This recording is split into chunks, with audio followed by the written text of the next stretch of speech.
Video, I'm going to show you how to print white ink on an older Javelin. Video request that we got in. And the first thing that you want to do, let me turn the print head off. When you're setting up your squeegee, you want this squeegee to be set just straight.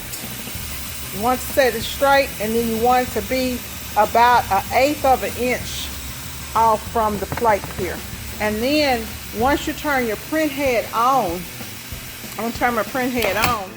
When this comes up, you see how that's still kind of low. You want to set your print angle kind of low. You don't want it up way high because it's an opaque ink, so you want it kind of down. I'm using a 75 durometer on front and back when I print white. Sometimes I prefer the triple durometer squeegees, but it's pretty much up to you. You can also use the yellow ones that are like 60.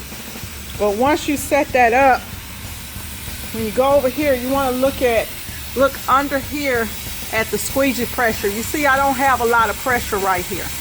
I barely have little pressure right here. Just enough to push the screen down. I'm trying to move it from a little angle where you can see it, because you don't need a whole lot. The other thing that you have to do is I'm going to table the press up so that you can actually see this. Now you can see it pressing down on there. You see this off contact here? I've got a nice decent amount of off contact in there, and I don't know if you guys can really see it, but you want a nice decent amount of off contact, and you'll notice if I'm pushing it, you can see that off contact right there. That'll make the screen pop up.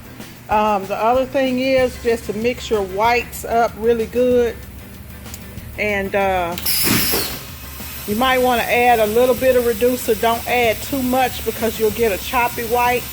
And mix it up real good, and then take it for a print. Do a couple of test prints and see how that works.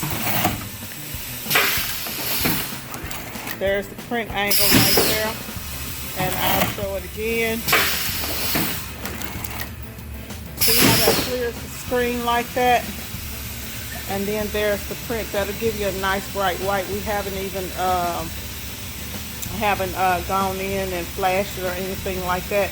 That was 2 hits on the white right there. So hope that helps somebody. I'm gonna go in and I'm gonna do a print flash print on this and go in and finish setting this job up. If you have any questions, let me know. The other thing, only one more thing I could tell you to do is right here on the back, move that up to your print job. I've got my squeegee moving up print pretty fast. You can adjust that and make it go a little bit slower if you want to, but it's not broke, so I'm not going to fix it. Okay, so here are the t-shirts after they've been completed. And what we did is we ended up doing a print flash print on them. We find that doing a double hit white on just doing a print on the next level tees is really not good. Doesn't give you a good output, gives you kind of a choppy look. So we do a print flash print with the way that I showed you how to do it in the video, and this is the way that the shirts come out looking. You still get a really nice t-shirt without a heavy ink feel to it, but it feels good and it's still nice and soft.